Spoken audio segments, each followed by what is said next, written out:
A'udzubillahiminasyaitonirrajim. Bismillahirrahmanirrahim. Assalamualaikum warahmatullahi wabarakatuh. Alhamdulillahi rabbil alamin wa bihi nasta'inu ala umurid dunya waddin. Wassalatu wassalamu ala asyrafil anbiya'i wal mursalin wa ala alihi wa ashabihi ajma'in, amma ba'du. Qala Allah Ta'ala fil Qur'anil Karim, a'udzu billahi minasyaitonir rajim. Ya ayyuhalladzina amanu taqullaha haqqa tuqatih wa la tamutunna illa wa antum muslimun. Wa qala Rasulullah sallallahu alaihi wasallam, ittaqillaha haitsu ma kunta wa atbi'is sayyi'atal hasanata tamhuha wa khaliqin nasa bi khuluqin hasanin. Shadaqallahul azim. Hadirin wa bapak, saudara-saudari jemaah salat subuh Masjid Nurul Salam yang dimuliakan Allah Subhanahu wa taala. Pertama, yang paling utama, marilah kita senantiasa terus berlatih bersyukur kepada Allah Subhanahu wa taala, karena bersyukur ini merupakan sifat yang sangat tinggi, bahkan menduduki peringkat pertama dari ridho dan sabar. Kalau kita sabar, kalau kita ridho, masih menganggap bahwa dalam kehidupan kita masih ada ujian dalam kehidupan. Tapi bagi orang yang bersyukur, hidup ini isinya adalah nikmat dan nikmat. Tidak ada kata ujian bagi orang yang bersyukur. Kenapa? Karena ketika dia dapat nikmat, ya dia nikmati nikmat itu dengan penuh syukur, penuh dengan rasa terima kasih kepada Allah. Sekalipun dia mendapatkan ujian, menurut pandangan manusia dia sedang mendapat ujian, dia tetap bersyukur. Dia tetap bersyukur. Kenapa? Karena dia yakin bahwa ketika dia diuji oleh Allah, itu adalah cara Allah menggugurkan dosanya dan mengangkat derajatnya. Maka bagi orang yang bersyukur, hidup ini adalah nikmat isinya. Tidak ada yang namanya ujian dalam hidup dia. Sekalipun orang memandangnya dia sedang dapat ujian, mungkin dalam hal ekonomi, dalam hal mungkin keturunannya, keluarganya, mungkin dalam pekerjaannya dia sedang diuji, tapi dia merasa bersyukur. Kenapa? Dia yakin ketika dia diuji oleh Allah, dia sedang diangkat derajatnya oleh Allah, sedang dihapus dosanya oleh Allah. Maka mudah-mudahan kita ini termasuk hamba Allah yang abdan syakuro, pandai bersyukur kepada Allah Subhanahu wa taala dalam setiap keadaan yang kita hadapi dalam kehidupan ini. Salawat serta salam tak lupa kita sanjung agungkan pada Nabi Muhammad sallallahu alaihi wasallam yang syafaatnya sama-sama kita nantikan di yaumil akhir kelak. Mudah-mudahan kita diakui sebagai umatnya dan di akhirat nanti mendapatkan syafaat dari beliau sallallahu alaihi wasallam atas izin Allah. Amin Allahumma amin. Hadirin rahimakumullah, sebelum saya menyampaikan isi kultumnya, ini menyampaikan undangan dari Masjid As-Shadiqin yang lokasinya ada di Jalan Durian 1 Pak ya? Durian 2 ya, Durian 2 di belakang lapangan futsal itu, lapangan futsal Durian itu ada Masjid As-Shadiqin, yang mana itu adalah ketua DKM adalah Pak Iskandar yang mungkin dulu pernah jadi pengurus di sini Pak ya. Beliau menjadi ketua di sana dan mengundang jemaah pengurus Masjid Nurul Salam untuk bisa hadir besok malam ini setelah sholat Isya, untuk sama-sama kita memperingati atau merayakan peringatan hari besar Islam, yaitu Maulid Nabi Muhammad sallallahu alaihi wasallam. Mudah-mudahan kita semua bisa menghadirinya. Ya, lagi waktunya malam ini setelah sholat Isya. Hadirin rahimakumullah, peringatan Maulid Nabi bukan hanya kita mengenang kelahiran daripada Nabi sallallahu alaihi wasallam, tetapi juga sebaiknya menjadi momen kita untuk meneguhkan tekad kita untuk benar-benar mencontoh, meneladani Rasulullah sallallahu alaihi wasallam, yang mana Allah Subhanahu wa taala berfirman, a'udzubillahi minasyaitonir rajim, laqad kana lakum fi rasulillahi uswatun hasanah. Ya, jadi Nabi Muhammad SAW itu adalah suri teladan yang baik. Nah, bagaimana cara kita mengikuti atau mencontoh Rasulullah? Yang pertama yaitu meneladani akhlak dari Rasulullah sallallahu alaihi wasallam. Mana Rasulullah sallallahu alaihi wasallam ini adalah orang yang jujur, ya, yang amanah, dan juga dia ini adalah pribadi yang lemah lembut.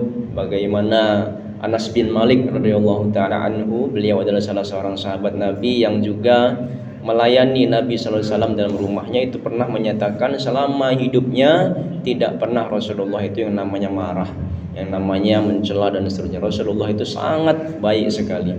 Jadi lemah lembut.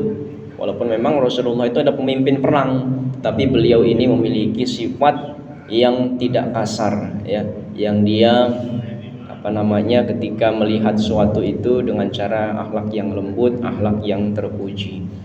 Ya, makanya Rasulullah SAW ini, ya, dinyatakan dalam sebuah hadis, beliau bersabda, innama bu'ithu liutammima makarimal akhlak. Sesungguhnya aku diutus hanyalah untuk menyempurnakan akhlak yang mulia. Rasulullah ingin mencontohkan bahwa akhlak mulia itu sangat baik sekali, sangat tinggi. Bahkan sebelum kita memiliki ilmu, ya, sebelum kita memiliki kecerdasan, kita bisa mengamalkan ibadah yang hubungannya kepada Allah, kita juga harus memiliki adab. Adab ini adalah lahir dari akhlak yang mulia. Maka kita membiasakan diri kita untuk terus menjadi pribadi-pribadi yang memiliki akhlak yang mulia. Kita selalu jujur, mungkin sebagai seorang pedagang. Rasulullah adalah pedagang, tapi beliau sallallahu alaihi wasallam adalah orang yang jujur, ya, kemudian diberikan amanah itu dapat dipercaya, ya. Beliau sangat menjadi panutan untuk kita untuk menjadi orang yang dapat dipercaya mengemban amanah. Amanah ini banyak sekali, tidak hanya berupa harta, tetapi anak-anak kita di rumah itu adalah amanah, ya, istri dan seterusnya itu adalah amanah untuk kita yang laki-laki. Bagi kita yang mungkin ibu-ibu yang perempuan, kita memiliki amanah, kita harus menjadi madrasah pertama bagi anak keturunan kita.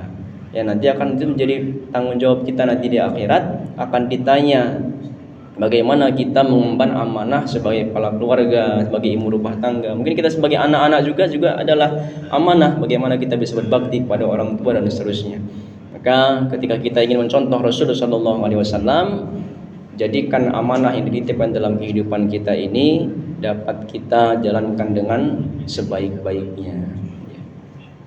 Kemudian kita juga untuk mencontoh Rasulullah SAW itu melaksanakan ibadah sesuai tuntunan dari Rasulullah SAW. Makanya kita ini perlu belajar ketika kita mau sholat, kita mau berpuasa dan seterusnya, itu kita mencontoh Rasulullah SAW. Salah satunya adalah sholat. Rasulullah SAW pernah bersabda, "Shallu kama ra'aitumuni usolli." Ya, sholatlah kalian sebagaimana kalian melihat aku sholat. Nah, bagaimana maksudnya? Kita mempelajari fikih sholat. Kita mungkin dulu ada kajian, ya Ustaz, ya. Ada kajian fikih sholat. Itu kita terapkan. Bagaimana kita bertakbir, bagaimana kita ruku, bagaimana kita i'tidalnya, sujudnya kita sempurnakan lagi, bagaimana kita usahakan bagaimana ketika ruku itu sempurna. Karena mohon maaf, ketika dalam sebuah riwayat itu ada orang yang dia sholat 60 tahun tetapi tidak satu pun diterima oleh Allah, karena ketika ruku dia sempurna tapi ketika sujud dia tidak sempurna, ketika sujud dia sempurna tapi ketika ruku tidak sempurna. Maka kita terus belajar baik dari gerakannya maupun bacaan-bacaan dalam sholat kita, sehingga sholat kita, ibadah kita ini benar-benar mencontoh Rasulullah SAW. Ya, mungkin sujud yang sering sekali kita mungkin melihat ada saudara-saudara kita ketika sujud, ya mungkin ini peci kita, ya, jangan sampai menutupi dahi kita, karena ada 7 anggota badan kita yang harus terkena bagian sujud kita, sajadah kita, ya dahi kita sampai ke hidung seperti ini, kemudian kedua telapak tangan kita jangan sampai ada yang menghalangi, ya, kemudian lutut kita, ya, kemudian kaki kita arahkan ke kiblat, jari-jari kita itu kita arahkan ke kiblat, tumit ketemu tumit seperti itu, ya, kemudian tidak antara perut dengan paha ini tidak berdekatan tetapi berjauhan ya. Jadi kita menyempurnakan bagaimana sujud kita. Ketika ruku ya seakan-akan kalau kita meletakkan bejana, meletakkan gelas di punggung ketika kita ruku itu tidak tumpah. Saking kita berusaha meluruskan punggung kita ketika ruku. Ya, jangan seterusnya. Kita mempelajari bagaimana sholat kita mencontoh Rasulullah SAW. Begitu juga dengan ibadah-ibadah yang lainnya. Kemudian untuk mencontoh Rasulullah SAW juga kita menghidupkan sunnah beliau Sallallahu Alaihi Wasallam. Salah satunya kalau kita sedang makan, kita makan itu menggunakan tangan kanan. Maka Rasulullah SAW sebuah riwayat yang menasihati seorang anak, wahai anak, sebutlah nama Allah, makanlah dengan tangan kananmu dan makanlah dari yang dekat darimu. Jadi kita awal dengan Bismillah dulu. Bismillah, kemudian kita gunakan tangan kanan untuk mengambil atau untuk mengambil makanan yang kita mau makan. Itu hal-hal yang kecil seperti itu saja perlu kita contoh. Ya, dari hal-hal kecil. Rasulullah SAW ketika menggunakan sendal itu kaki kanan dulu pakai sendal. Kalau melepas sendal kaki kiri dulu. Nah itu contoh Rasulullah SAW. Ya, ketika kita berwudu jangan ngobrol. Ketika kita masuk kamar mandi ada tata caranya. Insya Allah kita sudah mempelajari itu semua. Nah, kita tinggal menerapkannya sehingga hidup sunnah-sunnah Rasul Sallallahu Alaihi Wasallam dalam keseharian kita.